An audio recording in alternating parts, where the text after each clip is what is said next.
माजरत चाहता हूँ, मैं शुरू कर दिया था लेकिन अभी आई जस्ट रियलाइज्ड के म्यूट पे था मैं। तो फिर से मैं स्टार्ट करता हूँ। औज़ बिल्लाहि मिनश शैतानिर रजीम, बिस्मिल्लाहिर रहमानिर रहीम। आमिनु बिमा अंज़लतु मुसद्दिक़न लिमा मअकुम वला तकूनु अव्वल काफिरिन बिही वला तश्तरू बिआयाती समनन कलीला व इय्याय फत्तकून। सदक़ल्लाहुल अज़ीम। रब्बि इश्रह ली सदरी व यस्सिर ली अमरी वहलुल उक़दतम मिन लिसानी यफ़क़हू क़ौली वजअल ली वज़ीरम मिन अहली। आमीन या रब्बल आलमीन। सबसे पहले तो आप लोगों के जहन में ये बात थोड़ी बहुत अगर सोचे होंगे तो आई होगी कि ये मैं हमेशा दुआ क्यों पढ़ता हूँ। ऑफ कोर्स ये दुआ को डॉक्टर इसरार रहमतुल्लाह अलैह हमेशा से जो भी दर्स व दुरूस चालू होने से पहले पढ़ा करते थे। और ये दुआ मांगी थी, हज़रत मूसा अलैहिस्सलाम की दुआ है। इसका तर्जुमा मैं शेयर कर लूँगा। और डॉक्टर साहब रहमतुल्लाह अलैह यहीं तक पढ़ा करते थे कि रब्बि इश्रह ली सदरी व यस्सिर ली अमरी वहलुल उक़दतम मिन लिसानी यफ़क़हू क़ौली। इसके बाद जो है ना, कौली वजअल ली वज़ीरम मिन अहली। वजअल ली वज़ीरम मिन अहली यानी मेरे अहलो अयाल को भी ये चीज़ अता फरमा। ये दुआ है, बड़ी प्यारी दुआ है। जभी भी आप कोई अच्छी चीज़ें, अच्छे काम दुरुस मदारिस में बैठे हों, तो ये दुआ से उसकी शुरुआत की जाए। तो ये बहुत अहम दुआ है। तो अपने भाई के लिए भी वो अप्लाई करती है, बहन के लिए भी अप्लाई करती है, अपने बीवी के लिए भी अप्लाई करती है। वजअल ली वज़ीरम मिन अहली। मिन अहली यानी मुझे वज़ीर बना दे मेरे अहलो अयाल का। तो बड़ी जामे दुआ है, अहलो अयाल का वज़ीर बना दे। यानी अहल यानी जिसमें बीवियां भी आ गई हैं, बीवी आ गई है, बीवियां तो नहीं है, मल्टीपल्स तो नहीं है। और उसमें औलादें भी आ चुकी हैं, अपनी बहनें भी आ चुके हैं, अपने भाई भी आ चुके हैं। और इसी दुआ की बदौलत जो है ना, हारून अलैहिस्सलाम को अल्लाह ताला ने नबूवत अता फरमाई। हारून हारून अलैहिस्सलाम कौन थे? मूसा अलैहिस्सलाम के कजिन थे उन्होंने, चचेरे भाई थे उन्होंने। ठीक है ना। तो ये बड़ी ये एक्सटेंशन है वजीरुम मिन अहली। ये मैं आपसे शेयर कर लूंगा ये दुआ को, जो है ना, जब भी आप नेक काम करें, कुरान को खोल के बैठें, दुर्स व मजालिस की, इसमें मजालिस में बैठे दर्स वगैरह के, तो ये दुआ जरूर करें आप। ठीक है ना। तो चलिए हम हमारे मौजू पे आते हैं। आयत नंबर 40 तक हमने मुताला किया था। और बनी इसराइल को अल्लाह का खिताब चालू हो गया है। और बनी इसराइल को हमको मालूम है हमने कौन है, ये इस अपने याकूब अलैहिस्सलाम का लक़ब था। और उनकी 12 औलादें थी। और 12 औलादों को फिर बनी इसराइल कहा गया। और फिर मैंने डेफिनेशन भी बता दी कि इसराइल, इस्र कहते हैं गुलाम को, ईल कहते हैं इब्रानी हिब्रू जबान में अल्लाह को। तो अल्लाह का गुलाम इसराइल यानी अल्लाह का गुलाम। तो मैंने सिमिलैरिटी मेंशन की कि अब्दुल्ला और इसराइल दोनों को रिलेशन है। मतलब ये उम्मत मोहम्मदिया को अब्दुल्ला कहते हैं, अल्लाह का बंदा। और बनी इसराइल की कौम जो थी तो उनको बनी इसराइल यानी अल्लाह का गुलाम। तो ये कितनी सिमिलैरिटीज हैं, देखें माशाल्लाह।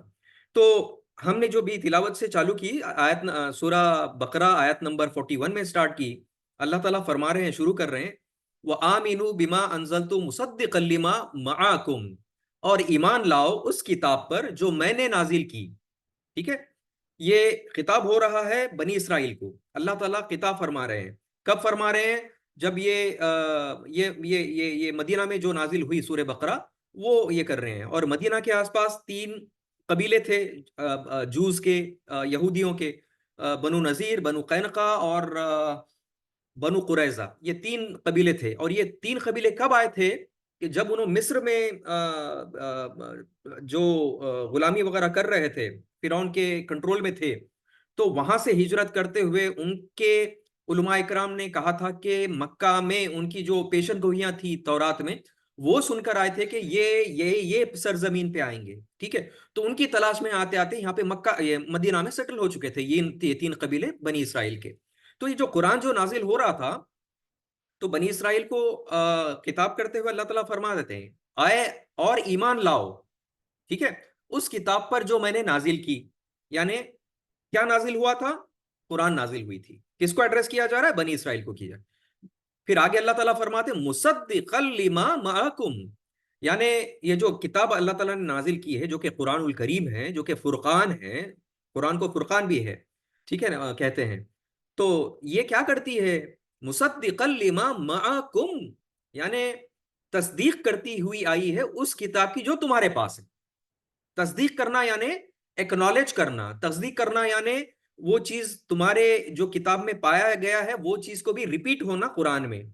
तो बनी इसराइल को फरमा रहे हैं कि ईमान लाओ, किस पे, कुरान पे, किस पे, मोहम्मद मुस्तफा सल्लल्लाहु अलैहि वसल्लम, किस पे, अल्लाह पे, किस पे, अल कुरान पे। क्या करती है कुरान, कुरान में ये सारी चीजें मौजूद हैं, यानी तौरात और इंजील का मजमुआ है। उसमें सारी चीजें, मूसा अलैहिस्सलाम का वाकया है, ईसा अलैहिस्सलाम का वाकया है, बहुत सारी, तो ये तस्दीक करती है तौरात और जबूर की। इसीलिए कहा जा रहा है कि भाई तुम ईमान लाओ ये किताब में, ठीक है ना। और फिर अल्लाह तला फरमाते हैं वला तकूनु अव्वल काफिरिन बिही, और और तुम ही सबसे पहले इसका कुफ्र करने वाले ना बन जाओ। बड़ा प्यारा अंदाज है।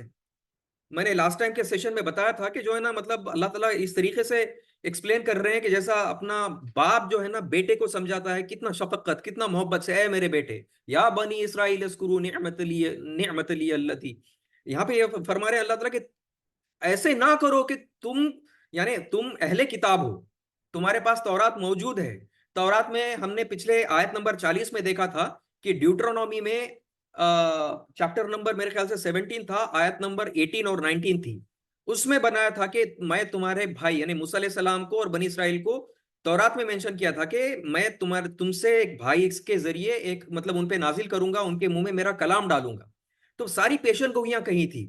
तो यानी बनी इसराइल को कहा जा रहा है कि वला तकूनु अव्वल काफिरिन बिही, यानी ऐसा ना करो कि तुम ही काफिर सबसे पहले हो जाओ।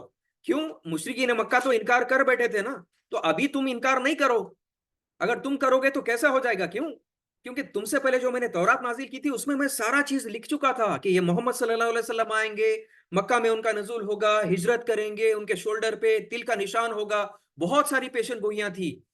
और जिस वक्त रसूलुल्लाह सल्लल्लाहु अलैहि वसल्लम की बेसत पैदा हो रहे थे, रसूलुल्लाह सल्लल्लाहु अलैहि वसल्लम, एक अलग नूर दिखा था, और वो नूर की पेशन गोई भी तौरात में मौजूद थी। वो नूर पे ऐसा हुआ कि उलमा इकराम, बनी इसराइल के उलमा इकराम जो है, यहूदी के उलमा इकराम, उन्होंने देखा और पाया कि वो नूर जो है ना, वो बच्चा मक्का में पैदा हुआ है, तो ढूंढने चले गए थे वहां पे ये लोग, ढूंढते ढूंढते ढूंढने लगे थे, मतलब ये सारी पेशन गोइयां मौजूद थी। तो अल्लाह ताला यहाँ पे फरमा रहे हैं कि ऐसा ना हो कि तुम क्या कहेंगे, अहले किताब रहने के बावजूद, अल्लाह मूसा अलैहि सलाम के कौम रहने के बावजूद इसका कुफर ही ना कर दो, मतलब इनकार ही ना कर दो, ठीक है ना। तो ये फरमा रहे हैं अल्लाह ताला यहाँ पे। फिर आगे फरमाते हैं वला तश्तरू बी आयाती समनन खलीला, और मेरी आयत के एवज के बदले हकीर यानी थोड़ी सी कीमत ना कबूल करना। अब ये यहाँ पे अल्लाह ताला क्या फरमा रहे हैं, आयत नंबर 41 कहाँ कंक्लूड हो रही है, वला तश्तरू बी आयाती समनन कलीला, और मेरी आयत के एवज यानी मेरी आयत के बदले थोड़ी सी कीमत कबूल ना करो तुम। अल्लाह ताला ये फरमा रहे हैं, ठीक है ना। यानी बनी इसराइल को किस, क्यों क्यों रसूलुल्लाह सल्लल्लाहु अलैहि वसल्लम को ये लोगों ने इनकार किया था, क्यों, क्योंकि उन्होंने बनी इस्माइल थे, बनी इसराइल से पैदा नहीं हुए थे। यानी इस्माइल सलाम से फिर बाद में लीनेज जो है जाके फिर यहाँ पे मिलती है, रसूलुल्लाह सल्लल्लाहु अलैहि वसल्लम की लीनेज जो है कहाँ पे मिलती है, इस्माइल अलैहि सलाम पे मिलती है। तो ये तकब्बुर आ गया कि भाई बनी इस्माइल से आना चाहिए, सॉरी, बनी इसराइल से नबी आखिरी आना चाहिए था, ये कैसे हो गया, इस्माइल बनी इस्माइल में कहां से आ गए। ये तकब्बुर करके ये रद्द कर दिया, उन्होंने माना नहीं। फिर बाद में, और दूसरी चीज, सबसे अहम चीज क्या थी, सबको अपनी गादी यानी सीट बड़ी प्यारी होती है, तो कुछ ना कुछ मफाद होते हैं सीट से रिलेटेड। सीट यानी मैं फरमा रहा हूं कि मतलब तुम्हारी गद्दियां, तुम्हारी चौधराहटें, उस पर आंच नहीं आ जाए, ठीक है ना। तो ये गादियां, ये किंगशिप, और ये पावर, और क्या कहेंगे चौधराहट, कि मेरी, मैं बड़ा, तो ऐसी हकीर सारी चीजें अल्लाह ताला फरमान है कि इसके बदले जो है ना, तुम ये तकब्बुर करके ये इसको इनकार मत करो, ये तो सिर्फ दुनिया का सामान है, इसके सिवा कुछ नहीं है। फिर आयत में अल्लाह ताला कंक्लूड कर रहे हैं वह इय्या फत्तकून, और सिर्फ मेरा तकवा अख्तियार करो, मुझसे ही बचते रहो, ठीक है ना। ये आयत नंबर 42 पे। फिर आगे, ये सॉरी 41 हो गया। फिर अल्लाह ताला आयत नंबर 42 में फरमाते हैं वला तलबिसुल हक़ बिल बातिली व तक्तुमुल हक़ व अंतुम तालमून, और ना गड़बड़ करो हक के साथ बातिल को, और ना छुपाओ हक को, दर हालांकि तुम जानते हो, तुम हकीकत जानते हो, ठीक है ना। तो अब ये अल्लाह ताला क्यों फरमा रहे हैं कि जो है ना, और ये गड़बड़ मत करो हक के साथ, बातिल को कंबाइन मत करो, दोनों एक एक तरीके मत करो, बातिल और हक एक नहीं हो सकते, ठीक है ना। और ना हक को छुपाओ, ठीक है। फिर अल्लाह ताला क्या फरमा रहे हैं, वो अंतुम तालमून, हालांकि तुम जानते हो, यानी तुम जो इनकार का सबब कर रहे हो, रसूलुल्लाह सल्लल्लाहु अलैहि वसल्लम पे ईमान नहीं ला रहे हो, तुमको तकब्बुर आ गया है कि ये बनी इस्माइल से कैसे आ गए, बनी इसराइल में होने चाहिए थे, ठीक है। ये तकब्बुर आ गया कि ये अरबी, ये जो है ना गवार लोग, नौज़बिल्ला सुमा नौज़बिल्ला, इसमें ऐसा कैसा पैदा हो गए, हम तो जरा वी वेर चूजन पीपल, हम तो चोजन पीपल है लोगों के, तो ऐसा कैसा हो सकता है। तो ये बातिल, ये नजरिया जो है ना बातिल है, ठीक है ना। तो ये गुमराही है। एक देखो, एक तो ये होता है कि जानते बूझते हक को पहचान कर उसे रद्द करना, ये तो जलालत है, ये गुमराही है, सीधा सीधा जानते बूझते रद्द करना। यानी इसमें अपने आप को भी हर चीज में अप्लाई कीजिएगा कि जानते बूझते हम हक को कैसा इनकार करते, ठीक है ना। और फिर बाद में बातिल बातिल की रविश इख्तियार करना, अल्लाह ताला के गजब को दावत देना है, ठीक है ना। तो यहां तक कि सूरत और बकरा में आगे चलकर आएगा कि उलमा यहूद, ये यहूदी, ये जूस, ये बनी इसराइल रसूलुल्लाह सल्लल्लाहु अलैहि वसल्लम को इस तरीके से पहचानते जैसे अपने बेटों को पहचानते थे। आयत नंबर 146 में आएगा, यारिफून कमा यारिफून अबनाअहुम, यानी अपनी औलाद को कौन नहीं जानता, बाप जो है ना अपनी औलाद को मतलब आधी रात को भी पहचान ले सकता है कोई, कितने भी इसमें रहो, बेटे को चाहते, तो इस तरीके से पहचानते थे रसूलुल्लाह सल्लल्लाहु अलैहि वसल्लम। क्यों? तौरात में पेशन गोइयां थी कि इनो ऐसा होंगे, उनो ऐसा होंगे, तुमको ईमान लाना होगा। दो वादे किए थे ना, एक वादा किए थे कि हम ईमान लाएंगे तौरात पे, और तौरात में जो ईमान आने वाला है उस पे हम अमल करेंगे, ये वादा था बनी इसराइल का तौरात में लिए वाला। और फिर आखिरी नबी पे ईमान लाने का वो वादा करे थे तौरात में, ये बनी इसराइल को याद दिला रहा जा रहा है, ठीक है ना, कि ये ऐसा तुम छुपाओ नहीं हक को, गड़बड़ मत मत करो तुम, ठीक है ना। तो इसके बावजूद महज अपनी दुनियावी मसलहतों को मद्देनजर रखते हुए ये लोगों ने रसूलुल्लाह सल्लल्लाहु अलैहि वसल्लम को मानने से इनकार किया, ठीक है ना। फिर बाद में आयत नंबर 43 में, अकीमुस्सलात व आतुज ज़कात, और नमाज कायम करो और जक़ात अदा करो। अल्लाहु अकबर, अल्लाहु अकबर। ये किसको कहा जा रहा है? बनी इसराइल को। अब ये क्यों कहा जा रहा है, देखें, ये हर एक आयत जो है ना बनी इसराइल के लिए है, ये मत सोचो। ये बेसिकली है एक्चुअली आईना हमारे मुसलमानों के लिए। क्यों आईना है? क्योंकि रसूल, आगे चल के हम पढ़ेंगे, रसूलुल्लाह सल्लल्लाहु अलैहि वसल्लम ने फरमाया कि उम्मत मोहम्मदिया सल्लल्लाहु अलैहि वसल्लम पे वो हालात आके रहेंगे, आके रहेंगे, आके रहेंगे, जो हालात बनी इसराइल पे आए थे, ठीक है ना। अब यहाँ पे अचानक जो है ना अल्लाह ताला बोल रहे हैं वो अकीमुस्सलात व आतुज ज़कात, ये दिखता तो है कि ये आयत मुसलमानों के लिए है, एक्चुअली एड्रेस की जा रही है बनी इसराइल को, लेकिन आईना मुसलमानों को भी बताया जा रहा है, ठीक है ना। और फिर बोलते हैं अल्लाह ताला, वरकऊना मर्राकीन, और झुको नमाज में झुकने वालों के साथ। तो ये अल्लाह ताला अचानक ऐसा क्या बोल रहे कि नमाज भी कायम करो, जक़ात भी अदा करो, ठीक है। और फिर खत्म कर रहे आयत नंबर 43 को कि झुको नमाज में झुकने वालों के साथ। ऐसी क्या बात हो गई थी, क्या पस मंजर था, क्या बैकग्राउंड था? तो बताने का मकसद यहाँ पे ये है कि नमाज कायम करो और जक़ात अदा करो। ये लोग नमाज कायम नहीं करते थे बनी इसराइल वाले, ठीक है। अगेन यहाँ पे ये बोल रहा है कि वह अकीमू, कायम करो, वो पढ़ो नहीं बोल रहा है। एक कुर्रा बोल के अल्लाह ताला ने वर्ड यूज नहीं किए। नमाज को कायम करना और पढ़ना बहुत बड़ा डिफरेंस है। हम जो ठोकते ना सजदे पेशानियों को और घुटने को पट पट पट पट ठोकते ना, वो नमाज पढ़ रहे होते हैं, हम लोग कायम नहीं कर रहे होते। कायम करने का कुछ और ही है। कायम करना, देखें अल्लाह ताला, आप ये बात समझने की कोशिश करें, जब आप ठहर रहे हैं ना, वो अल्लाह से हम कलाम हो रहे हैं। आप, कोई बैरियर नहीं है और आप और अल्लाह के बीच में, आप डायरेक्ट हम कलाम हैं अल्लाह से। अल्हम्दुलिल्लाह रब्बिल आलमीन, क्या कनेक्शन एस्टैब्लिश होता है। लेकिन आपका हमारा माइंड जो है ना वो कनेक्ट होना चाहिए अल्लाह ताला से, ठीक है। तो अल्लाह ताला यहाँ पे फरमा रहे हैं कि बाजमात नमाज अदा किया करो। क्यों? बनी इसराइल बाजमात नमाज अदा नहीं किया करते थे। मैंने बताया हर पॉइंट जो है ना एक आईना है हमारे लिए। अब ये है बनी इसराइल के लिए, लेकिन हमारे लिए क्या है? हम क्या कर रहे? उन्होंने नहीं करते थे, नमाज कायम करो बोलते तो नहीं करते थे, हम क्या कर रहे? नहीं कर रहे। अब जक़ात में भी हम चोरी कर रहे, सो है क्या चोरी कर रहे? हमारे पास अभी 5 लाख रुपए है, ठीक है, 12 महीने के करीब करीब आ गया, तो अब हम जो है ना, अब ये 5 लाख पे मैं जक़ात क्यों दूं, मैं 2 लाख पे दे दूं? तो इसमें बचने के लिए अपने फतवे लेने की कोशिश करते। समझ रहे हैं बात आप?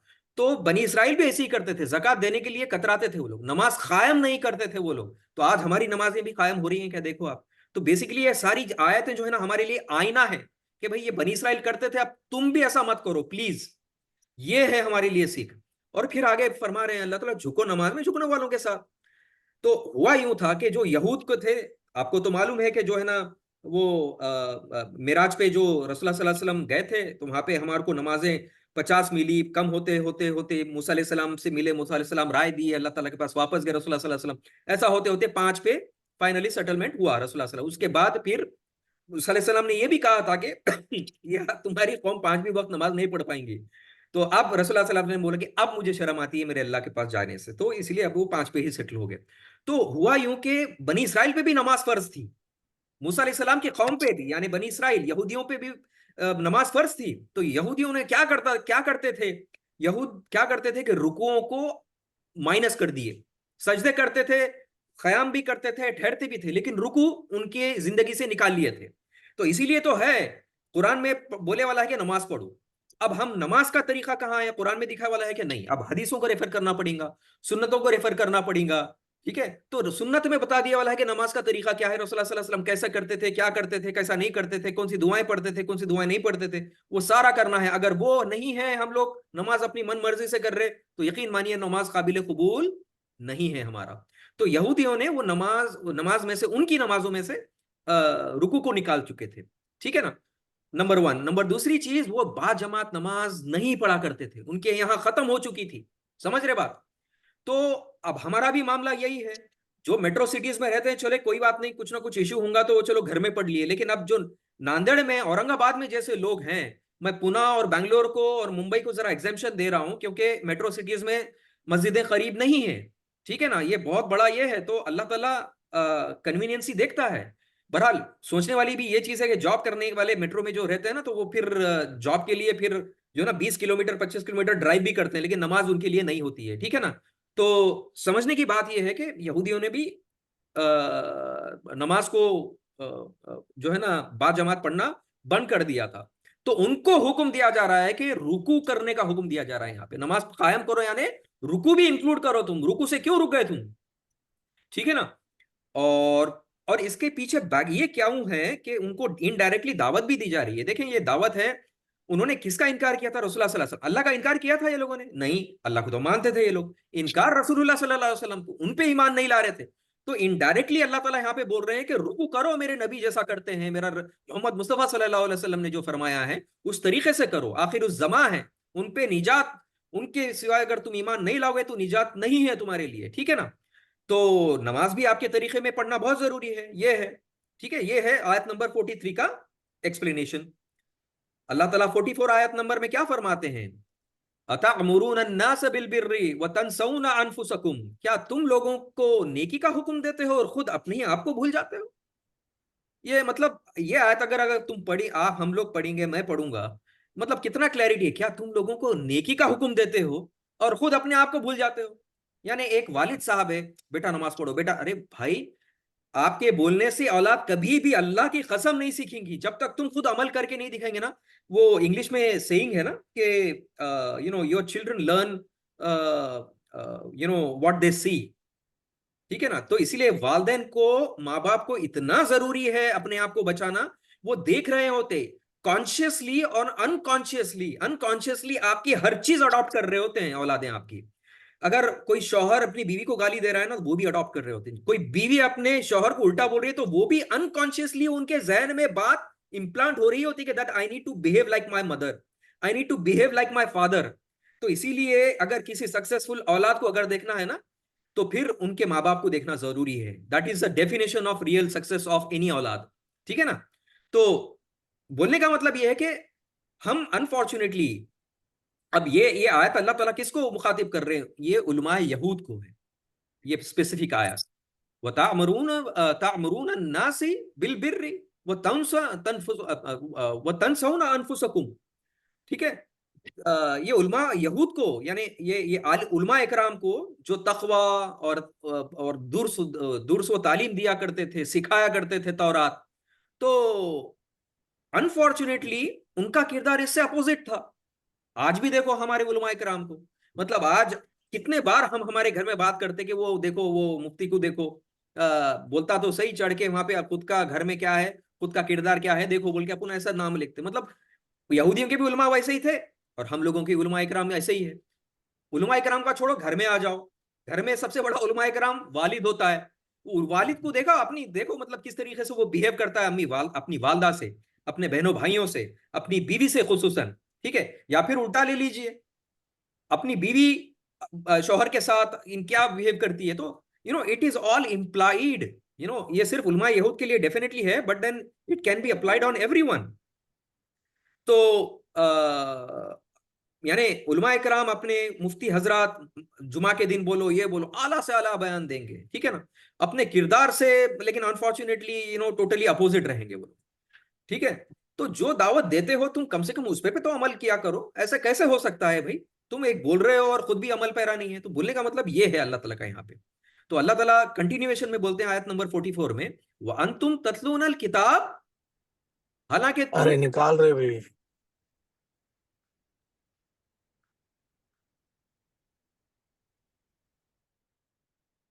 माजरत बीच में कुछ जरा इंटरप्शन आ गया था।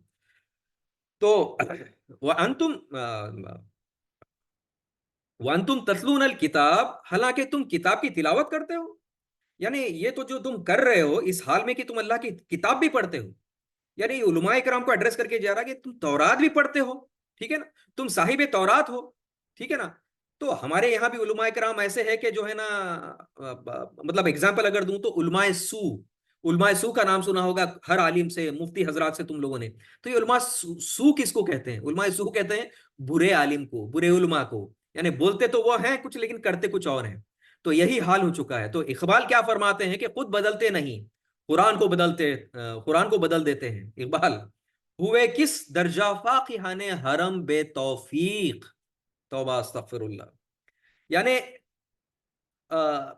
उलमा इकराम क्या करते हैं आजकल के हमारे, एक तो पूरी कुरान की बात बताते ही नहीं है, नंबर वन, ठीक है। कुरान हकीम के तर्जुमे में, इस उसके मफहूम में, उसके ट्रांसलेशन में, उसकी तफसीर में बड़ी बड़ी जो है ना मिक्सिंग करके आज पेश कर रहे सो है। तहरीफें, बड़ी बड़ी तहरीफें मौजूद है। सऊदी अरब में, कतर में, कुवैत में, दुबई में स्पेसिफिक जुमा के दिन वो टॉपिक दिया जाता है कि ये टॉपिक पे आपके बात करना है। गलती से वो इमाम अगर वो डेविएशन कर देता है, वो टॉपिक के अलावा अगर कोई कुरान की दूसरी आयत पढ़ देता है, कसम खुदा की वो अगली बार वो फिर बाद में क्या बोलेंगे, वो उस पे नहीं दिखता है, वो क्या बोलेंगे जो खुतबा देते हैं ना उस पे चढ़ के, उस पे नहीं दिखता है उसको। तो अल्लाह का करोड़ एहसान है कि कुरान का जिम्मा अल्लाह ताला ने ले लिया है।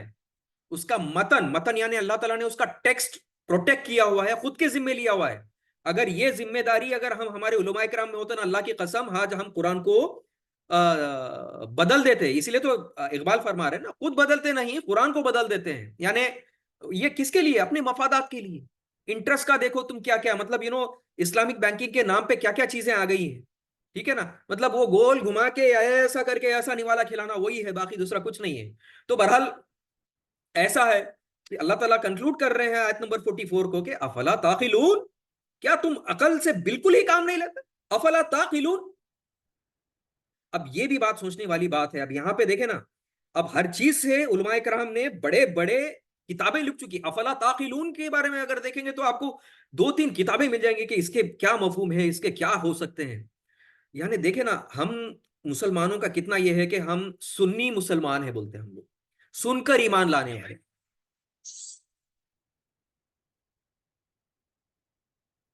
माजरा चाहता हूँ, ईशा का वक्त हो गया था यहाँ पे। बहरहाल हम कहते हैं कि हम सुनकर ईमान लाने वाले हैं, ठीक है ना।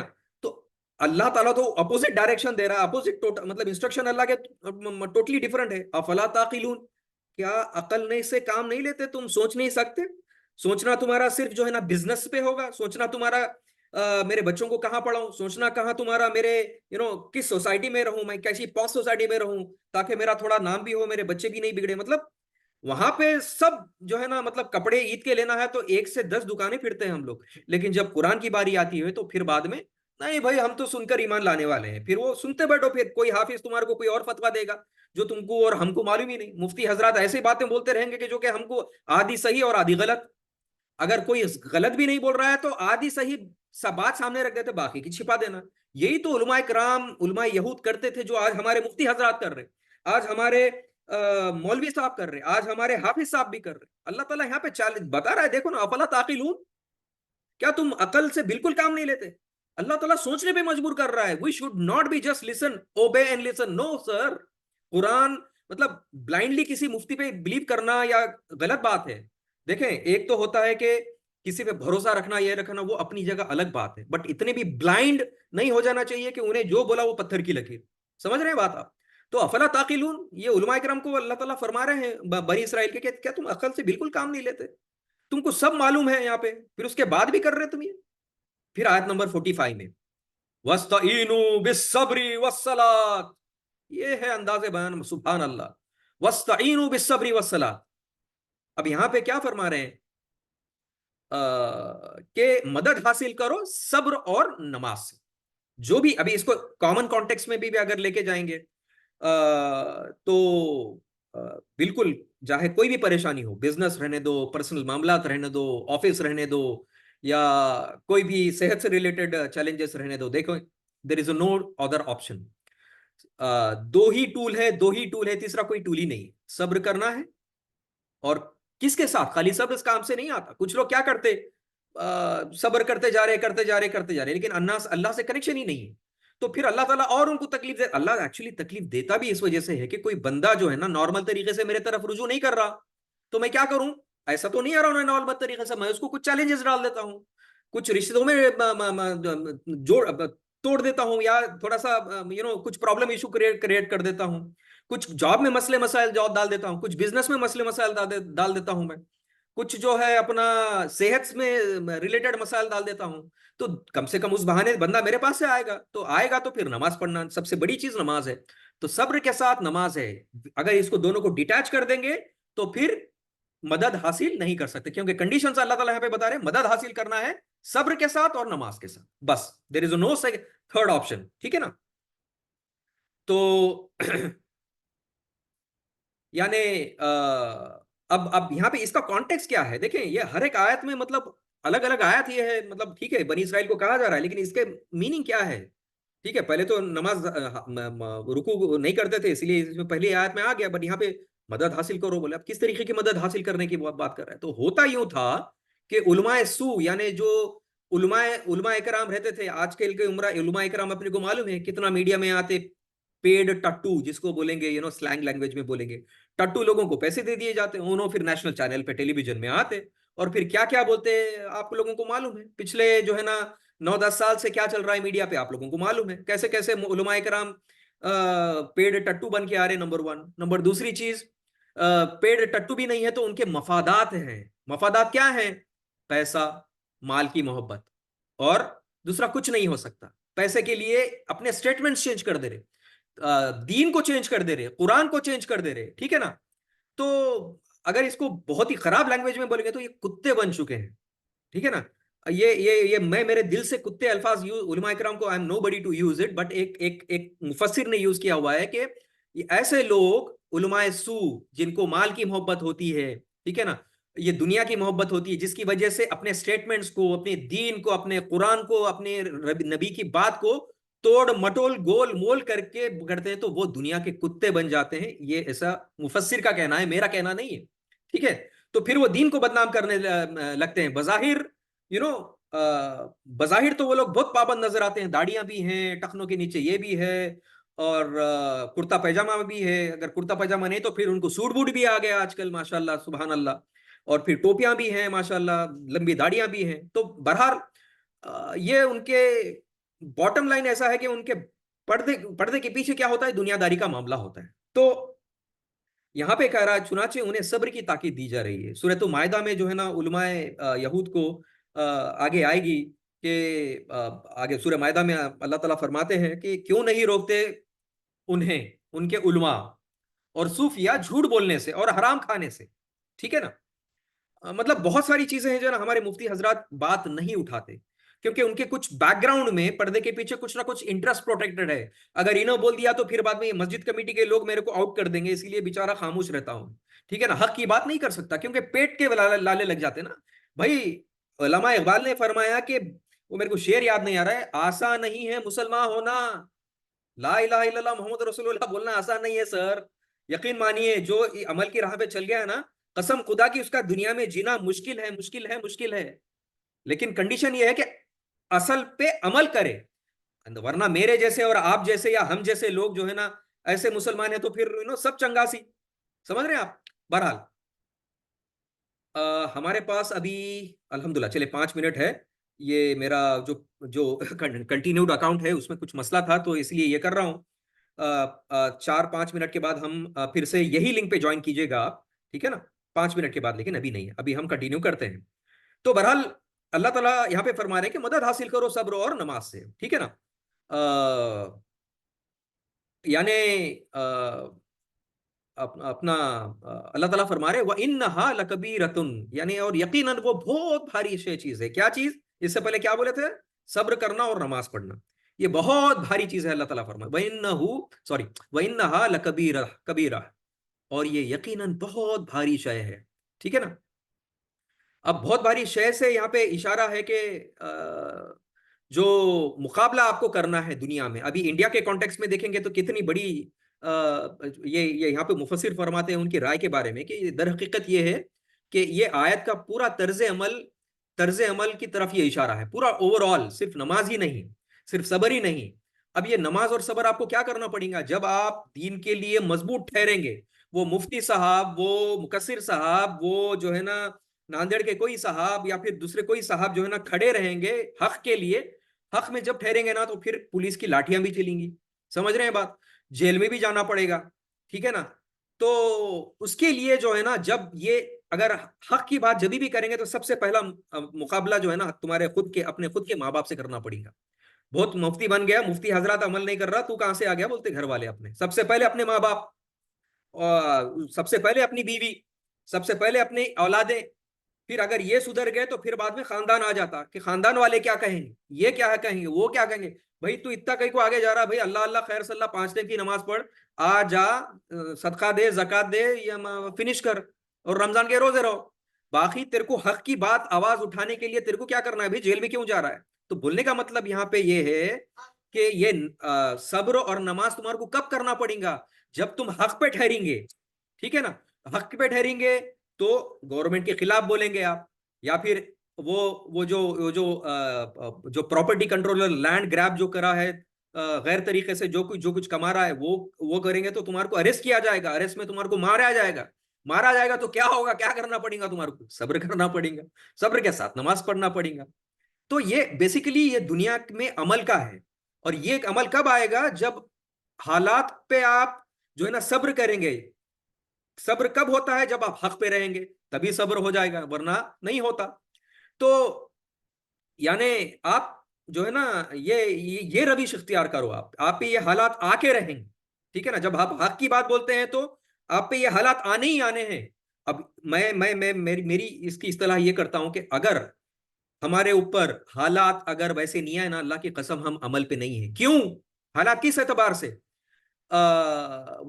क्योंकि कंडीशन यही है ना, हक पे रहना, यानी आपको कोई ना कोई अगेंस्ट जाएगा, आपकी बीवी अगेंस्ट जाएगी, आपकी औलाद जाएगी, आपके फिर बाद में अगर ये सारे लोग अगेंस्ट तो कम से कम फिर दुनियादारी जो है ना, या गवर्नमेंट या पुलिस आपके अगेंस्ट जाएगी। तो this is what is a litmus test.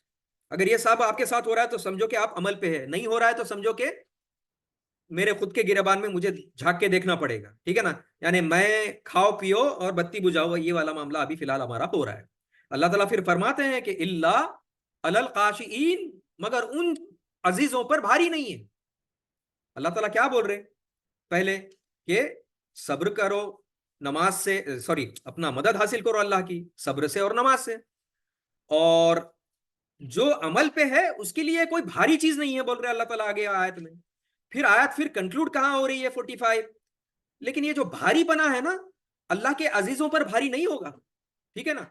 ये जो अमल करने वाले हैं उन पे बिल्कुल कोई भारी नहीं होगा। यानी जो प्रॉब्लम्स आएंगे, जेल में जाना पड़ेगा, या फिर बाद में हो सकता है कि परसिक्यूटेड भी हो जाए आप, आपको फांसी भी लग जाए, आपको शूट एट साइड भी हो जाए, ठीक है। तो ये हालात में आएंगे तो फिर अल्लाह के अजीज जो अमल पे हैं उनके लिए तो बिल्कुल भारी नहीं होगा। अल्लाह ताला फरमाए इल्ला अलल खाशिईन, मेरे बंदों पे, नेक अमल करने वालों पे तो ये तो भारी बिल्कुल नहीं है, ठीक है जी।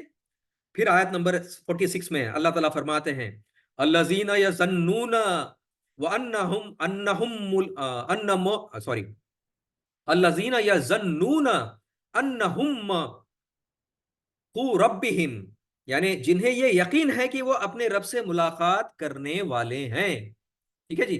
अन्नहुम लाखू रब्बिहिम, सॉरी मैं थोड़ा सा गलती किया था यहाँ पे पढ़ने में, वो है अन्नहुम लाखू रब्बिहिम है, यानी जिन्हें यकीन है कि वो अपने रब से मुलाकात करने वाले हैं, ठीक है। तो अब शुरू में जब हमने चालू किया था वबिल आखिरती हुम यूकिनून, ये आयत नंबर 4 में है। अल्लाह ताला ओके। तो तो यहां पे अल्लाह ताला वही फरमा रहे हैं कि जिन्हें ये यकीन है कि वो अपने रब से मुलाकात करने वाले हैं वही लोग अमल कर सकते हैं, वरना नहीं कर सकते हैं, ठीक है ना। तो ईमान बिल आखिरा के ये इसके इसके इसके तहत ये आयत आई है, व अन्नहुम अलैहि राजिऊन, और जिन्हें ये यकीन है किस चीज का, कि बिल आखिर उन्हें उसी की तरफ लौट कर जाना है, उसी के तरफ, अल्लाह की तरफ उसे रूबरू हाजिर होना है अल्लाह के सामने। तो वही जो है ना लोग अमल पे आ सकते हैं, वरना अमल पे आना पॉसिबल नहीं है। वरना हमारी हक तलफे हमेशा होती रहेगी। एज अ शोहर हम लोग वीक रहेंगे, एज अ बेटा हम लोग वीक रहेंगे, एज अ भाई हम लोग वीक रहेंगे, हुकूक में कहीं ना कहीं कमतरती आती चली जाएगी। और जो बंदे को ईमान बिल आखिरा, अल्लाह के सामने खड़े होने का ये यकीन है, और उसके माइंड में ये है कि मैं जब अल्लाह के सामने ठहराऊंगा तो then I am accountable, I will be question, कि मैंने तुझको ये दिया था, ये दिया था, ये दिया था, मैं तुझे, ये माँ बाप का मानना था, ये बीवी का हुकूक थे, और ये भाई बहने के हुकूक थे, ये रिश्तेदार के थे, ये इसके थे, बहन के थे, बहन के थे। And then if you are ये ईमान बिल आखिरा से अगर ईमान प्रॉपर नहीं है तो अमल करना किसी के लिए पॉसिबल नहीं है। इवन मुफ्ती भी हो जाए, वो आके जो है ना हर जुमा को जुमा बेहतरीन बर्स दे देगा, ओपनिंग करना भी चले जाएगा वो किसी के शॉप पे बोलो या कोई भी बिजनेस पे, लेकिन वो अगर अमल पे नहीं है ना, यकीन मानो ईमान बिल आखिरा पे उसका अगर ये नहीं है तो वो उसका अमल पे आना पॉसिबल नहीं है, चाहे वो नॉर्मल लेमैन क्यों नहीं होता या फिर मुफ्ती हजरात क्यों नहीं होते, ठीक है। तो ये हो गया है अभी 5 रुकू हो चुके हैं अभी। अब छठवां रुकू से 14 रुकू तक, अभी अभी जो है ना अगला रुकू जो है ना आयत नंबर 47 से 59 तक आ रहा है, ठीक है। अब ये रुकू में क्या है कि इसमें जो है ना कुल का कुल खिताब बनी इसराइल से, इसमें इसमें तो कोई शक नहीं है, ठीक है ना। और पहला रुकू दावत पर मुश्तमिल है, जिसमें नबी करीम सल्लल्लाहु अलैहि वसल्लम पर ईमान लाने के लिए पुरजोर दावत दी गई। फिर बाद में बकिया 9 रुकू में उसके फर्ज करारदाद जुर्म पर मुश्तमिल है, यानी बनी इसराइल, अब जो आगे आयतें आने वाली हैं कि बनी इसराइल के क्या क्या जुर्म थे, ठीक है ना, क्या क्या उन्होंने गुनाह उनसे सरजद हुए, क्यों हुए, क्या उनके लिए अल्लाह ताला ने क्या हुक्म दिया था, उन्होंने फिर क्या नहीं किया, वो तमाम चीजें अल्लाह ताला आने वाले इसमें फरमा रहा है कि ठीक है ना। तो के मतलब अल्लाह ताला मतलब इसमें ये कर रहे हैं कि भाई मैंने तुमको ये दिया था, मैंने तुम पे ये इकराम किया था, मैंने एहसान किया था, मैंने तुम पे फजल किया था, मेरा तुम पे करम था, मैंने तुमको हैसियत दी थी एज ए लीडरशिप, मैंने तुमको ये मकाम दिया था, और तुमने फिर बाद में क्या किया, और मैंने एक स्पेसिफिक मिशन दिया था तुम, ठीक है ना, तो वो मिशन की खिलाफ वर्जी हुई, ठीक है ना। तो अब ये पूरे अब वाकयात आएंगे, तो ये करने के बजाय हुक्म पे, अल्लाह के तौरात पे मतलब अमल करने के बजाय उन्होंने खिलाफ वर्जी की, ठीक है। तो अब ये मकाम मर्तबा जो अल्लाह ताला ने दिया, दे के रखा था उनको, वो छोड़कर क्या कर दिए थे उन्होंने, दुनिया परस्ती करने लगे थे, दुनिया के गुलाम हो गए थे, उसकी दुनिया परस्ती की रविश इख्तियार कर ली थी उन लोगों ने। तो इस 9 रुकों में पूरे बनी इसराइल की तारीख को एक बहुत बड़ा हिस्सा, यानी उसके कदोकाल, यानी कदोकाल किसको कहते हैं, मतलब एक फीचर्स को, फीचर के साथ आ रहा है यहाँ पे, ठीक है ना। तो अब जैसे कि मैं बार बार कह रहा हूं कि ये असल में उम्मत मुस्लिमा के लिए भी एक एक एक तंबी है, एक चेतावनी है कि कोई जब मुसलमान उम्मत बिगड़ने लगती है ना तो उसमें ये खराबियां आ जाती हैं, ठीक है ना, जो बनी इसराइल में आ गई थी। अब मुसलमान में भी क्या बिगाड़ आ जाता है, ये भी हमको आईना अल्लाह ताला यहाँ पे दिखा रहा है। तो चुनाचे इस बारे में रसूलुल्लाह सल्लल्लाहु अलैहि वसल्लम की एक हदीस भी मौजूद है। हजरत अब्दुल्ला बिन उमर रज़ियल्लाहु तआला अन्हु से मरवी है कि रसूलुल्लाह सल्लल्लाहु अलैहि वसल्लम ने फरमाया, लयातियन्न अला उम्मती मा आता अला बनी इसराइल कस कस्वन नअल बिन नअल। यानी इसका तर्जुमा यह है कि मेरी उम्मत पे, देखें ये तो मैं बार बार कह चुका हूं आप लोगों को बार बार। तो हजरत अब्दुल्ला बिन उमर, ये हजरत उमर के बेटे हैं, उनसे मरवी है, उन्होंने उनसे ये रिवायत है। रसूलुल्लाह सल्लल्लाहु अलैहि वसल्लम फरमाते हैं कि मेरी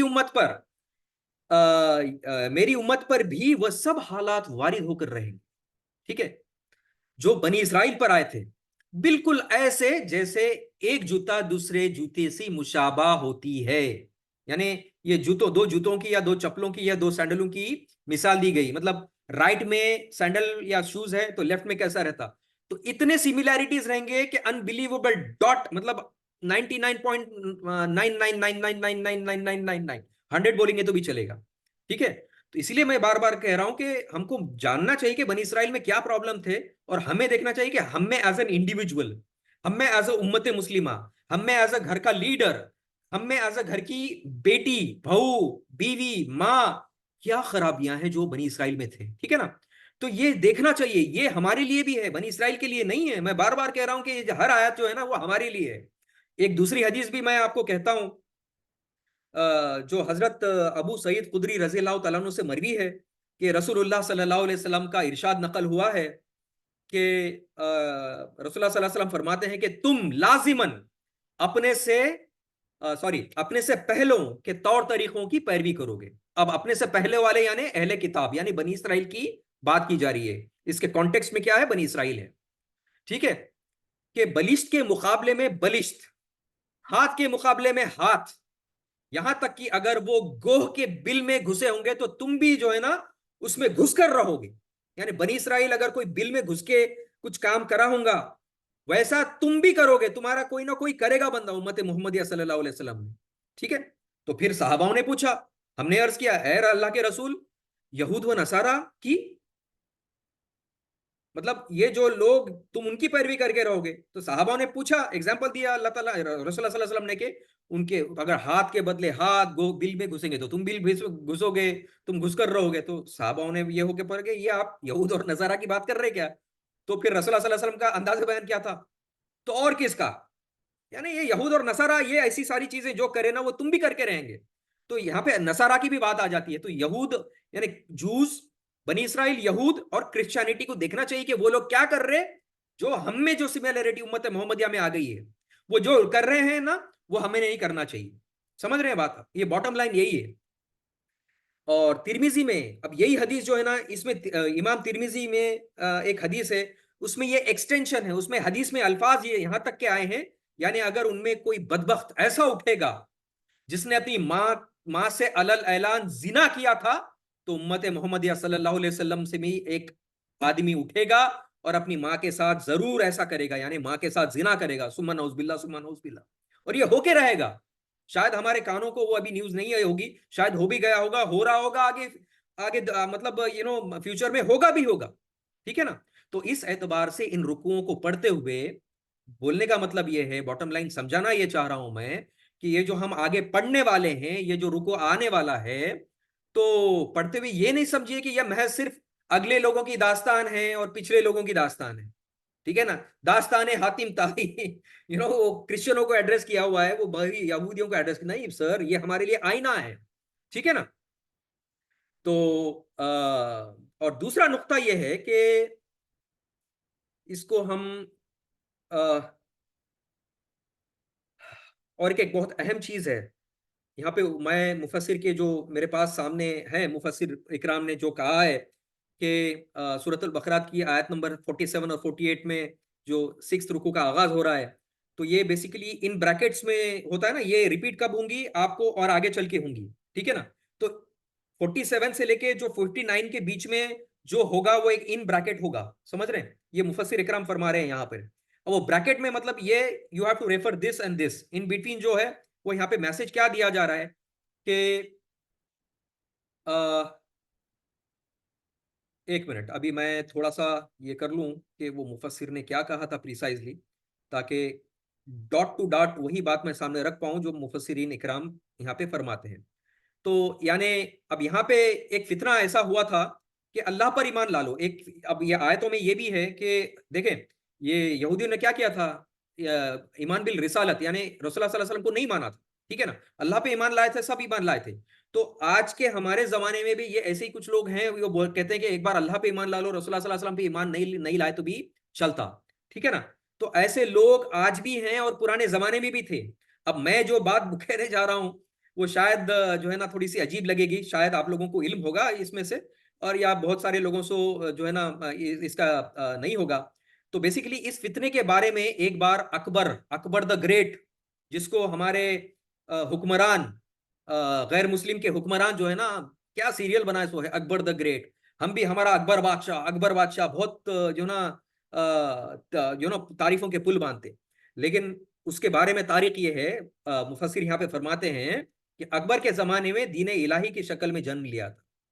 अकबर के जमाने में उसने एक दीन को बोला था कि वो जो दीन चला गया उम्मत मोहम्मद सल्लल्लाहु अलैहि वसल्लम का, वो जो ईमान बिल रिसालत उनको मानना अब जरूरी नहीं है। अब ये नया दीन है, वो 1000 सालों के लिए था, अब आने वाले 1000 सालों के लिए ये है। वो दीन का नाम क्या दिया था उन्हें? दीन इलाही। दीन इलाही उस वो नाम था, ठीक है ना। यानी आखिरत के निजात के लिए ईमान बिल रिसालत यानी रसूल पे ईमान लाना जरूरी नहीं है, अल्लाह को मान लो, कोई टेंशन नहीं है फिर, ठीक है ना। नेक अमल करना ही काफी है। अल्लाह पे ईमान ला लो, नेक अमल, रसूल पे ईमान लाना जरूरी नहीं है। ये बड़ा फतना अकबर द ग्रेट ने लाया था, हम में से बहुत लोगों को नहीं मालूम होगा, ठीक है ना। और यही फितना सूफिया में भी बहुत बड़े पैमाने पे बहुत फैला। सूफी, हमने सूफी इकराम फिर क्या कर, मतलब सूफिया इकराम ये क्या करते हैं, अल्लाहू अल्लाहू अल्लाहू अल्लाहू अल्लाहू, यू नो। मैं सब एग्जांपल दे रहा हूं, मैं नाम नहीं लूंगा ये, आपको नाम देने के लिए फिर ये बोलूंगा कि उर्दू गुल में हमने देखा था, ठीक है ना। तो बहरहाल सूफी उलमाए कराम भी कुछ अच्छे थे, लेकिन फिर बाद में डिविएशन आते आते फिर क्या हो गया दिन, अल्लाहू अल्लाहू अल्लाहू अल्लाहू, ये हो गया दिन। तो बहरहाल मैं किसी बोलने का मतलब यह है कि सूफिया में भी ऐसे बहुत बड़े पैमाने पे ये फितना आ गया था कि रसूल को नहीं माने तो चलता बोल के, ठीक है ना। यानी अकबर का क्या कहना था, अकबर का फलसफा ये था, यहाँ पे मुफस्सिरीन फरमा रहे हैं कि मस्जिद और मंदिर में एक ही नूर है, तुम्हारा भगवान है, हमारा अल्लाह है, ये अकबर का फलसफा था, ठीक है, समझ रहे बात आप। तो सारा फर्क शरीयतों और इबादतों का है, ठीक है। तो हाँ, तुम जाते मंदिरों में जो है ना यूं करते, हम जाते मस्जिदों में हाथ बन के सजदे करते, यही फर्क है, बाकी अल्लाह तो भगवान तो एक ही है भाई मेरे। ये दीन इलाही था, ये दीन अकबरी था भाईजान। तो अकबर साहब ना एक नया दीन लाए सो है, अल्लाह माफ करे, अल्लाह माफ करे। तो चुनाचे रसूल को बीच में से निकाल दीजिए, यानी दीन इलाही यानी अल्लाह का दीन रह जाएगा ना, बात समझ रहे हैं आप। तो जो हिंदुस्तान में उस वक्त ये मुफस्सिरीन फरमा रहे हैं कि अपने इंडिया में उस वक्त जब ये दीन उठा, तो सियासी एतबार से मुसलमानों का इख्तदार क्लाइमेक्स पे था, यानी अकबर के बादशाह के टाइम की, ठीक है ना। तो अकबर आजम कहलाया, वो मुगल आजम कहलाता था अपने आप को, ठीक है ना। तो उसके पेश करदा दीन का फलसफा यही था कि दीन मोहम्मदी का दौर खत्म हो गया, नौजुबिल्ला सुम्मा नौजुबिल्ला। वो एक मैंने जैसे बताया कि 1000 साल के लिए था, अब 1000 साल यानी जिसको उलमा किराम कहते हैं अल्फ सानी के लिए अब नया दीन है, ठीक है। इसको दीन अकबरी भी नाम दिया था उसने, और दीन इलाही भी उसको कहा गया। तो सूरत बकरा में इस हिस्से में एक आयत आएगी जिसके कुछ लोगों ने दीन इलाही के लिए तर्क कर दिया था, ठीक है ना। फिर बाद में अकबर तो ग्रेट चला गया, ठीक है, तो दीन इलाही ला लिया उसने। तो लेकिन हिंदुस्तान में 20वीं सदी, 20वीं सदी यानी 21st सेंचुरी, 20th सेंचुरी, आप लोग सब लोग वाकिफ हैं 20वीं सेंचुरी और 21st सेंचुरी की अगर बात करेंगे तो अभी जो चल रही है वही सेंचुरी में हैं हम भी। ये सॉरी, हमारे पिछली सेंचुरी की बात कर रहा हूँ, ज्यादा दूर नहीं है, जहां पे हमारे महात्मा गांधी जी उन्होंने क्या करे थे, मुत्तहिदा वतनी कौमियत, मुत्तहिदा यानी यूनाइटेड, वतनी यानी nation, United nation society, United nation society का एक कॉन्सेप्ट क्रिएट करे थे। उनका नजरिया ये था कि मुसलमानों में भी जो है ना, मतलब अनफॉर्चुनेटली हमने नाम सुना था, वो बहुत बड़े आलिम हैं जिनकी हम भी बराबरी कुछ नहीं कर सकते, मौलाना अब्दुल अबुल कलाम आजाद भी थे। तो अनफॉर्चुनेटली मौलाना अबुल कलाम आजाद इस फितने का भी शिकार हो गए थे, लेकिन उन्होंने कभी भी रिसालत का इनकार नहीं किया, मैं ये भी बता दूं आपको। लेकिन उसमें वो इनडायरेक्टली ये शिरकत हासिल करते हैं, बिकॉज मौलाना अबुल कलाम आजाद कांग्रेस के जो है ना, मालूम है कि पहले एजुकेशन मिनिस्टर थे अपने इंडिया के। तो लेकिन उनके उसके पीछे भी उनको ये जो दीन का तर्ज अमल छोड़ देने के लिए उनके पीछे हम उसमें बहस में नहीं जाते, लेकिन अनफॉर्चुनेटली जमीयतुल उलमाए हिंद लोगों ने क्या किया कि मौलाना आजाद के हाथ पे बैत करने से इनकार कर दिया, जिससे बहुत मायूस हुए मौलाना अब्दुल कलाम आजाद। उनकी तफसीर भी बेइंतहा बहुत अच्छी है, सूरतुल कहफ की उनकी बहुत भारी तफसीर है। मौलाना अब्दुल कलाम आजाद को जो है ना हम सिर्फ जो है ना एक एक फर्स्ट एजुकेशन मिनिस्टर समझते, लेकिन मौलाना थे, ऐसे जीनियस थे जिससे डॉक्टर इसरार अहमद ने भी इस्तेफादा उठाया, जिससे मौलाना मौदूदी में रहमतुल्लाह ने भी इस्तेफादा उठाया। और ये मौलाना मदनी जो है, जिनको शेखुल हिंद कहा गया, ये मौलाना मदनी, मैं ये जमीयतुल उलमाए हिंद के मौलाना मदनी नहीं कह रहा हूं जो अभी जिंदा हैं, यूपी के जो एमपी रह चुके हैं, उनकी बात नहीं कर रहा हूं मैं। भाई ये शेखुल हिंद का नाम लकब था, और शेखुल हिंद ऐसे है जिसको अहले हदीस वाले, अहले सुन्नतुल जमात वाले, तबलीगी जमात वाले, देवबंदी वाले, हर कोई उनको मानता था शेखुल हिंद। मौलाना महमूद महमूद हसन नदवी, सॉरी मदनी नाम था उनका। उन्होंने क्या किया था, उलमाए जमीयत उलमाए हिंद को बोला था कि मौलाना क्या नाम है, अबुल कलाम आजाद पे बैत करो। ये बंदा एक जमात कायम किए वाला है हिजबुल्लाह नाम की। उसका ऑब्जेक्टिव ये है कि इस सर जमीन पे ये कुरान के कवानीन को नाफिज करना चाहता है, शरीयत नाफिज करना चाहता है। लेकिन अल्लाह की कसम किसी ने नहीं मानी उनकी। ये जमीयतुल उलमा हिंद के उलमाए किराम इन पे बैत नहीं करे तो उन्होंने मायूस हो गए मौलाना अबुल कलाम आजाद। वो मायूसी के इसमें उन्होंने कांग्रेस ज्वाइन की, वरना इनसे बड़ा आलिम उस दौरान कोई भी नहीं था, कोई भी नहीं था। ठीक है ना, इमेजिन कर सकते हैं शेखुल हिंद जो है ना, उन्होंने फरमा रहे कि ये नौजवान पे बैत करो। किसको फरमा रहे? पूरे जमीयतुल उलमा हिंद के जितने भी उलमाए किराम थे उनको बोल रहे कि ये नौजवान पे बैत करो, लेकिन कोई बैत नहीं किया। ये था तर्ज अमल उलमाए जमीयतुल उलमा हिंद का, जो आज जिसकी कमान जो है ना मौलाना महमूद मदनी के पास है। आज नाम लेने की जरूरत नहीं है, आज कहां से कहां चले गए, उन्होंने क्या करना चाहिए था और क्या कर रहे, नौज बिल्ला सुमा नौज बिल्ला। ठीक है, बहरहाल तो गांधी जी क्या करते थे, अब ये इनको कांग्रेस में ज्वाइन कर लिए तो फिर गांधी जी का तो सपोर्ट इनको करना ही था। तो उनकी प्रार्थना में कुछ कुरान की तिलावतें भी आती थी, कुछ गीता भी पढ़वाए जाते थे, कुछ उपनिषद भी होते थे, कुछ बाइबल भी होते थे, कुछ गुरु नानक के कुछ ग्रंथ भी होते थे। ठीक है ना, मुत्तहिदा यूनाइटेड नेशन इन इंडिया, इसका तस्वुर कॉन्सेप्ट ये था। वतन में एक रहने वाले लोग, एक कौम है, लिहाजा उनको सब एक होना चाहिए। मजहब तो जो है ना ये इंफरादी मामला है, ये प्राइवेट मामला है। अल्लाह की कसम, ये जो बोलता ना कि हमारा दीन जो है ना प्राइवेट है, अल्लाह की कसम ये प्राइवेट नहीं है। It is not to do with your 6 feet, it is not to do with your 5 feet, it is to do with your इज्तिमाई, it is to do with your उस शरीयत को कायम करना है तुम्हारे को इज्तिमाई तौर पे। पहले अपने जिस्म पे, फिर उस पे अपनी बीवी पे, फिर अपने बच्चों पे, फिर अपने माँ बाप पे, फिर अपने बहनों भाइयों पे। अल्लाह की कसम अगर तुम्हारे घर में और हमारे ऊपर दीन नहीं है तो ये जो इकामत दीन की जो बात करते हैं हजरात, जो लेक्चर देते फिरते हैं, ये सिर्फ झूठे हैं और दूसरा कुछ नहीं है। अगर ये जो इकामत दीन यानी अल्लाह का दीन नाफिज करके रहेंगे, अदल व इंसाफ की बात करते हैं, अगर उनके घर में अदल व इंसाफ नहीं है, अल्लाह की कसम ये इनसे बड़ा कोई मुनाफिक नहीं है, कोई मुनाफिक नहीं। बहरहाल ये पॉइंट जो है ना इसका मेरे को बताना बहुत जरूरी था कि ये था, गांधी जी ने ये करे। तो आज भी यही हो रहा है हमारे स्कूल्स में, तो इसका आप अंदाजा लगा सकते हैं कि हमको क्यों जरूरी है शरीयत कायम करना। अगर नहीं करेंगे तो फिर बाद में, गांधी जी तो कम से कम ये था कि चलो भाई सब तो पढ़ लो, लेकिन आज के हालात से देखा जाए तो फिर बाद में हमको ये है कि आपको सिर्फ यही पढ़ना है, और क्या पढ़ना है मैं बताऊंगा नहीं आपको। आप साहिब समझ हैं, आप अच्छे से समझते हैं व्हाट आई मीन एक्चुअली। जो भी मैं बिटवीन द लाइंस कहा हूं आप समझ लीजिए, I don't need to explain this now because, ठीक है ना। तो बहरहाल अब चालू करते हैं आयत नंबर 47। अभी अब सिर्फ 5 मिनट है, इसका इख्तिताम हम करते हैं और 5 मिनट में हम लोग ये कंक्लूड करेंगे। ठीक है ना, ये मुझे एक्चुअली एक्सप्लेन करना था आप लोगों को जहन में कि भाई हाँ, ये जो मैं चीज आयतें पढ़ रहा हूं ना, ये it is not to do with बनी इसराइल। आज के ये पॉइंट ऑफ व्यू से, ये इसीलिए मैंने दीन इलाही का मैं आपको एग्जांपल दिया, अकबर द ग्रेट का, गांधी जी द बापू का। ठीक है ना, और हम कहाँ हैं वो आप अपने आप को देख लो। हम क्या बनी इसराइल में हैं, या क्या दीन इलाही अकबर के इसमें दीन अकबर में है, कि दीन गांधी में है हम। ठीक है ना, हमको होना कहाँ है और हम कहाँ हैं, अनफॉर्चुनेटली हमारी मजबूरी है, वो अलग बात है।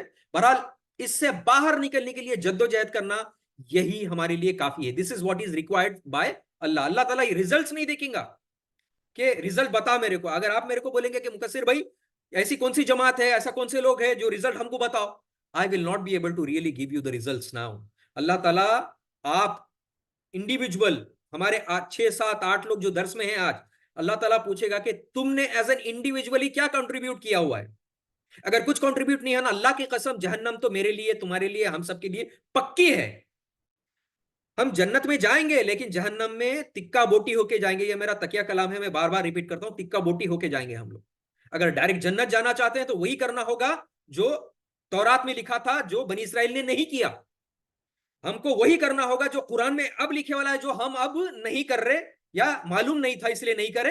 अब मालूम होने के बाद हमारी मजबूरियां हैं, वो अलग बात है, लेकिन इंडिविजुअल कैपेसिटी में हमको देखना है कि हम क्या कंट्रीब्यूट कर सकते हैं, rather than only earning earning earning earning, बीवी बच्चे माँ बाप प्रॉपर्टी बिजनेस। ठीक है ना। बहरहाल, औज़ु बिल्लाहि मिनश शैतानिर रजीम, बिस्मिल्लाहिर रहमानिर रहीम। या बनी इस्राइल अस्कुरू निअमती अल्लती अनअमतु अलैकुम। ऐ याकूब की औलाद, ऐ बनी इसराइल, याद करो मेरे उस इनाम को जो मैंने तुम पर किया। ठीक है। इसकी वजाहत मैंने पहले रुकू में कर चुका। ये आयत सेम टू सेम है जो पहले आई थी। ठीक है ना, सेम टू सेम। अब आपको लग रहा होगा कि मैं ये आयत को जो है ना मेरे ख्याल से 39 में रिपीट कर दिया था, लेकिन इसका अब आगे आगे आने वाला अंदाज बहुत भारी है, बहुत भारी है। ठीक है ना। तो व इन्नी फद्दलतुकुम अलल आलमीन, यहां पे अल्लाह ताला फरमा रहे हैं कि और ये मैंने तुम्हें जो फसीलत अता फरमाई थी तमाम जहानों पर।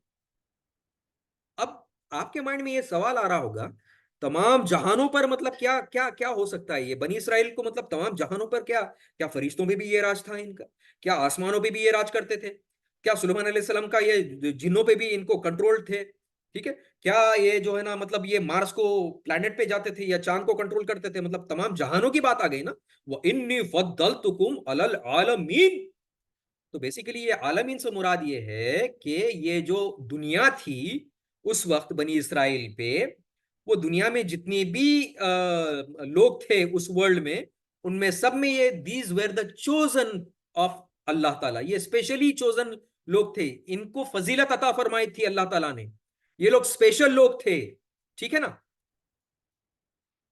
अब आयत नंबर 48 पे, वत्तकू यौमन ला तज्जी नफ्सुन अन नफ्सी शैआ, और डरो उस दिन से जिस दिन काम ना आ सकेगी कोई जान किसी दूसरी जान के कुछ भी। अल्लाह अकबर। मैं फिर से रिपीट करता हूं, बहुत भारी आयत है, आयत नंबर 48, जिसका तर्जुमा मैं पढ़ रहा हूं। और डरो उस दिन से, किस दिन से, जिस दिन काम ना आ सकेगी कोई जान किसी दूसरी जान के भी कुछ भी। ना बीवी शोहर के काम आएंगी, ना बीवी शोहर के काम आएंगी, ना मेरे माँ बाप, ना औलाद, ना रिश्तेदार, ना कोई कुछ। ठीक है। तो यहां पे नफसी नफसी नफसी नफसी आपने बहुत सुना होगा मौलाना तारिक जमील के जबान से, और बहुत सारे दूसरे उलमा इकराम से, नफसी नफसी का आलम रहेगा। ठीक है। वहां पे इस कॉन्टेक्स्ट आयत की इतनी बहुत डेंजर है कि इसको ही और एक 10 15 मिनट लग जाएंगे, तो मैं एक आउटलाइन बता देता हूं।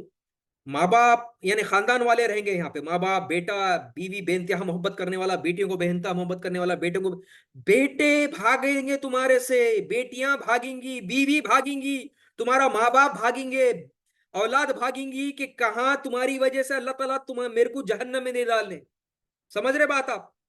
तो डर के भागेंगे कि साला ये माँ बाप के गुनाहों की वजह से, बीवी के गुनाहों की वजह से, दोस्त के, खानदान के, बीवी के, शोहर के, मेरे को अल्लाह ताला कहा नहीं पकड़े, बल्कि नफसी नफसी का आलम रहेगा। ठीक है। तो बहरहाल इसको हम आगे इंशाल्लाह अगले सेशन में कंक्लूड करते हैं। आज हम 47 पे ही कंक्लूड करेंगे, अगले सेशन में 48 पे चालू करेंगे। अगर आपके कोई सवालात हैं तो बताइएगा, अगर नहीं है तो फिर हम यहीं पे इख्तिताम करते हैं। So unmute yourself and ask questions whatever you can. I have given the permission now. अब तक का सब समझ में आ गया तो ठीक है, कोई क्वेश्चन नहीं। अगर कुछ समझ में नहीं आया तो वो पूछ लें या मैसेज करके पूछ लें, अब नहीं तो बाद में मैसेज कर लें सेपरेटली। बहुत सारे हजरात होते हैं कि जो है ना ग्रुप में वो अनम्यूट करके पूछना नहीं चाहते फॉर वॉट एवर रीजन, सो मुझे सेपरेटली मैसेज कर दें, इंशाल्लाह कोशिश करूंगा मैं जवाब देने की। तो वाह, यहीं पे कंक्लूड करते हैं। वाह आखिर दावाना अनिल हम्दुलिल्लाहि रब्बिल आलमीन। जज़ाकल्लाह खैर, जज़ाकल्लाह खैर।